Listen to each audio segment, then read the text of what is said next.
եվրոպական դատարանի վճիռը չի փոխարինում ներպետական ակտերին։ Եվրոպական դատարանը ինքն է նշում, որ ինքը չի կարող առաջին հազարին փոխարինող ակտ կայացնել, բայց մենք նաև առիթ ունեցել ենք ուսումնների ժամանակ այս հարցին անդրադառնալու, եվրոպական դատարանը մի քանի կարևոր արձանագրում է արել եւ այդ արձանագրումների հիման վրա այս բանին եթե վստահ հետևում եք, կան դատարան ուղարկված նոր մեղադրանքներ, որոնք ի տարբերություն մարտի 1-ի մյուս մեղադրանքների վերաբերյալ գործերին արդեն դատախազության խումբ են, այսինքն սկսել են ապացույցները հետազոտել։ Ես կցանկանամ ձեր ուշադրությունը հրավիրել վճռի 205-րդ կետում արձանագրված հանգամանքի վրա Ֆարմանյանի գործողն է, որտեղ դատարանը վստահ արձանագրում է, որ ազատության հրապարակում անցկացած հանրահավաքները եղել են խաղաղ։ Սա այլևս արձանագրում է, ուսանողների Ֆարմանյանի գործող չի։ Սա տարեսկզբի գործող ասա, Մյասնիկ Բաղդասարյանի գործող ասա, Մուշա Սաղաթելյանի գործող ասա, Բիրաբյանի գործող, այսինքն դատարանը կայուն ամրագրում է, որ ցույցը եղել է խաղաղ։ Առանց բռնության հրահրման կամ բռնի գործողությունների որևէ նշանի։ Մինչև 2008 թվականի մարտի 1-ի վաղ առավոտյան ոստիկանության կողմից իրականացված գործողությունը։ Սա ևս կարևոր արձանագրում է ու այս հանգամանքն է, որ դրված է բոլորովին վերջերս դատարան ուղարկված մեր 309 հոդվածի բռնությամբ զուգորդված իշխանական լիազորությունների անցման մեղադրանքի տրամաբանության հիմքում։ Այսինքն չի կարելի տարանջատված նայել Թովմասյանի հարցի մեջ կար 10 անձանց սպանությունը հետևանք է մարտի 1-ի առավոտվանից սկսած շղթայական գործողությունների եւ դրանում ներգրավված են ոչ միայն ոստիկանական, այլև զինված ուժեր։ Եվ այս առումով էլի կկրկնվեմ, բայց կասեմ, որ մենք ունենք դատարան ուղարկված ոստիկանության բարձրաստիճան պաշտոնատար անձանց մեղադրանքներ, որոնք եվրոպական դատարանի իմ կողմից նշած այս 5 բարի ասել հայցակարգային վճիռների հիման վրա վահանության ժամկետներ չենթադրում հանցագործությունները։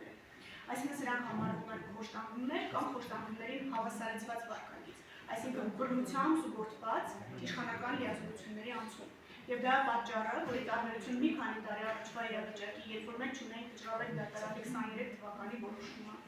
Բիրաբյանի վրա հենված, երբ որ մենք չունենք Ֆարմանյանի գործով եվրոպական դատարանի ու Բենիշանի վճիռը, մենք ունենք որոշակի իրավական անորոշություն, ստեղ վահանության ժամկետներ կիրառելի են թե ոչ։ Բայց եվրոպական դատարանի վճիռը շղթայական գործողությունների պատճառական կապերը իրար հետ տրամաբանորեն թղթակցելով, ի վերջո մեզ հիմք է տալիս ասելու, որ մենք գործ ունենք բռնությամբ զուգորդված իշխանությունների լիազորությունների անցման հետ, որը անժամկետ հանցագործություն է, եւ այս դեպքում պնդելով, որ վահանության ժամկետները լրացել են, չի կարող վարույթ իրականացնող մարմինը լինի դե նախաքննական մարմինը, թե դատարանը չի կարող քրեական հետապնդումը դադարեցնել։ Հենց դա է պատճառը, որ ոստիկանության բարձրաստիճան պաշտոնատար անձի վերաբերյալ հենց ես ինքս եմ որոշում կայացրել, հիմքում դնելով եվրոպական դատարանի եւ վճռավետ դատարանի նախադեպային դիրքորոշումները եւ գործը գտնվում է դատարանում։ Հենց այս նույն տրամաբանությամբ, որ ոստիկանության նախին բարձրաստիճան պաշտոնյա Թամանյան Հովհաննեսին մեղադրանքը առաջադրված հենց խոշտանգման պատճառով, որովհետեւ մենք վարություն ունենք տվյալ, որ այդ խոշտանգման արդյունքում ուղիղ հանձնարարությամբ անձի ուսն է կոտրվել, ինչը մարմնական վնասվածքի աստիճան է ենթադրում։ Եվ նմանատիպ տրամաբանությամբ նաեւ հիմա դատարանում քննվում է Վալերի Ոսիպյանի եւ Ռոբերտ Մելքոնյանի դրվագները։ Առաջիկայում դատարանը ուղարկվելու նաեւ Չերեմուխայի կիրառման հետ կապված դրվագը։ Այստեղ եվրոպական դատարանը կարևոր արձանագրում անում, ասում է, որ առանց պատշաճ պատրաստվածության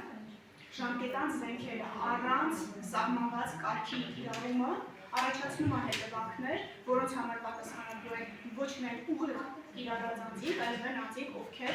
առանց պատշաճ պատրաստվածության, առանց ապահովելու ներպետական եւ միջազգային օրենսդրության պահանջները, իսկ ինչու միջազգային, որովհետեւ կոնվենցիայի երկրորդ հոդվածը կյանքի իրավունքը որոշակի այս առումով սահմանափակումներ ունի, առանց այս ամեն ինչը կիրառելու թույլատվել, որ այս մահաբերությունը կիրառվի։ Այսինքն այստեղ եվրոպական դատարանի վճիռը մեզ թույլ է տալիս ասելու, որ խոսքը չի գնում վերջին պատճառական կապին, այսինքն այս ինչը կրակեց մեկ այլ անձի վրա։ Խոսքը գնում է ընդհանրապես շղթայական մարտի 1-ի առավոտից սկսած, այսպես ասած, ոստիկանական գործողություններով, որոնք ըստ էության ագրեսիվացրել են իրադարձությունները, մինչև արդեն մարտի 1-ի գիշերը տեղի ունեցած գործողությունները։ Ու հիմա քննությունն է տրամաբանությամբ իրականացվում։ Նաև նշեմ, որ դատարան ուղարկված 4 անձի վերաբերյալ վարույթը